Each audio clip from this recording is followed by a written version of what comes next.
This is the World Organic News for the week ending 11th of September 2017. Jon Moore reporting.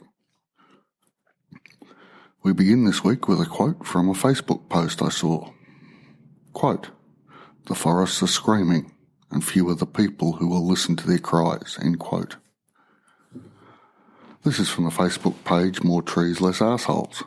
A link is in the show notes. It could be, of course, that many are unaware that they can even listen. As a species, we are rapidly approaching the point where more people will be living in urban agglomerations than in rural settings. For a species with an arboreal heritage that relied upon wood as the primary fuel source to obtain a large proportion of their food from trees, this is a major change in living arrangements. Trees are, as we all know, the lungs of the world, especially so when in contiguous forests. The synergy of a forest is remarkable. From the edges, where the number of eco-niches is exponentially larger than deeper within the forest, to the communities of animals living amongst the trees, to the biota within the soil, forests have a balancing effect. Sinks for carbon dioxide, they return oxygen as part of the ecosystem. In massed formations, they mitigate the speed of water runoff in high rainfall events. This is a thing we humans have failed to see, basically, since we started living in sedentary communities. This is an oft-repeated story. After the arrival of agriculture, and how that started is another podcast, a culture establishes itself in a fertile river valley. The annual crops provide abundance, usually during a prolonged period of good rainfall. The population grows, slowly at first, then exponentially. As the population grows, the pressure on the tree cover of the valley sides grows too. More trees are cut down to provide fuel for heating and cooking. The food supply extends into more marginal land as the tree cover is removed. You can see where this might be headed. Eventually there are no trees left for fuel within the valley. The neighbouring areas are accessed for fuel. With the removal of the tree cover from the hillsides, the incidence of mudslides, soil erosion and flooding increases. A point is reached where the soil loss is so great food production suffers. Flooding increases and nature then throws into the mix a prolonged drought. The drought is probably linked in some way to the removal of tree cover and the huge amounts of water vapour a forest produces being lost to the local microclimate. There are any number of civilisations that have come and gone through this pattern. The Harappa culture is a good example, link in the show notes. Another example from the 19th century occurred along the Mississippi River, and I quote from the Wikipedia page, Deforestation. Quote, "In the 19th century, introduction of steamboats in the United States was the cause of deforestation of banks of major rivers such as the Mississippi. With increased and more severe flooding, one of the environmental results. The steamboat crews cut wood every day from the riverbanks to fuel steam engines. Between St. Louis and the confluence of the Ohio River to the south, the Mississippi became more wide and shallow and changed its channel laterally.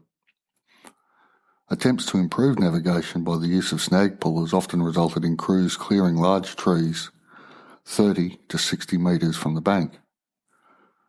Several French colonial towns of the Illinois country, such as Kaskaskia, Cahokia, and St. Philippe, Illinois, were flooded and abandoned in the late 19th century with the loss of the cultural record of their archaeology." End quote. Nowadays, we can overcome the effect of soil loss in one area by shipping food, primarily grains, around the world. But, and this is a big but, eventually we will be without sufficient tree cover if we are not careful.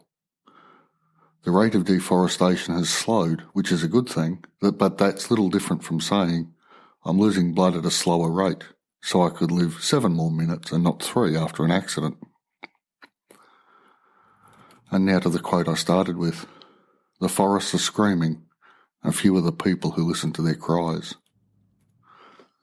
To fully understand a forest and all it offers requires a change of perspective. The screaming can indeed be heard if only we listen. If we see a forest as X cubic metres of timber or space for Y head of cattle, we miss the point. Bear with me as I introduce to some listeners a new concept, Shinrin-yoku. This is a Japanese term often translated as forest bathing. The idea is a person wanders into a forest space, sits and listens, allowing the sounds, the breeze and the impressions of the forest to gently encompass them. It is diametrically opposed to bushwalking, with its emphasis on getting to a point, a peak, a lookout, a stream, and then coming back. I will admit forest bathing sounds a little remember to wear flowers in your hair, but I can confirm it is a practice with much to recommend it. Instead of charging across the landscape, climbing peaks and conquering, in air quotes, the landscape, this practice, as I have discovered it, is far more about becoming a part of the forest. While sitting, bathing is not too strong a word, within the arboreal embrace, I have seen many birds come within arm's reach, felt changes in temperature as breezes wafted by, and on a number of occasions had macropods hop up without seeming to see me, some few feet away from them, both wallabies and kangaroos, from juveniles to fully grown adults. I have heard, felt, perceived older trees telling me their time was close. I have had great stresses lifted by simply sitting with giant eucalypts and angophora. I think we are the poorer for destroying these vast reservoirs of interconnected lives. I understand the imperative to feed people, but we already grow sufficient food to feed everyone on the planet. Hunger is largely a matter of political will and transport. For that matter, continued deforestation is largely a matter of political will and lobbyist donations. Losing the forest cover of the world will lead to tipping points in climate on their own. With so much removed since the advent of the steam engine, and so little being replanted, we are with a much reduced ally in the fight against climate change. Whilst we remove mangroves for housing, Amazonian rainforests for cattle and soybean production, whilst we clear hillsides for wood chips, we are removing a ballast from the climate systems, which would be mitigating the weather effects we currently observe. Trees are, after all, large lumps of carbon dioxide in a form modified by life forces. Hurricanes, cyclones, typhoons are all powerful weather events. Forestry on land and mangroves on the coast mitigate their effects. Mangroves absorbing tidal surges and forests reducing the speed of water runoff.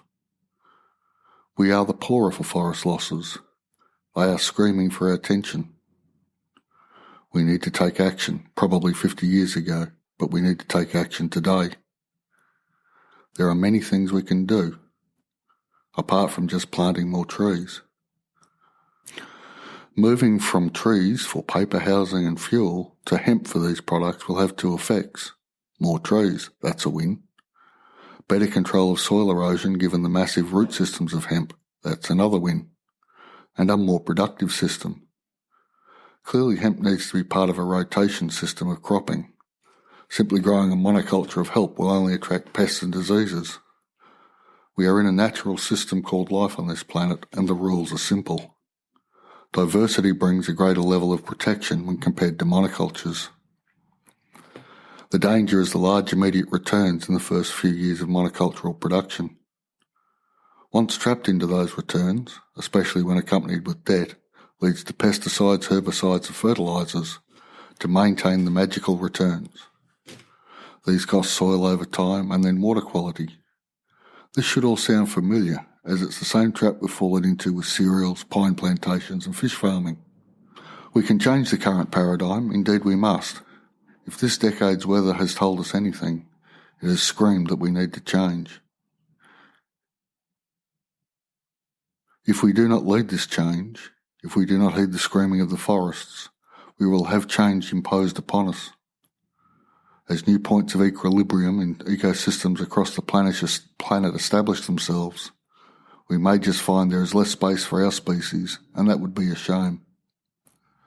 Vile, despicable and violent as we can be, so too can we produce poetry, music, harmony and love. I think I would miss us if we somehow managed to destroy ourselves. And on that note, I'll call stumps on this week's episode. If you've liked what you've heard, please tell everyone you know any way you can. I'd also really appreciate a review on the podcatcher of your choice. This may or may not help others to find us, but it gives this podcast an enormous thrill. Thanks in advance. And on that note, I was absolutely thrilled to discover the huge number of subscribers I have on Podbean. I was unaware that I could access these stats, so it was a real treat to find them. Any suggestions, feedback or criticisms of the podcast or blog are most welcome. Email me at podcast@worldorganicnews.com. Thanks for listening. I'll be back in a week.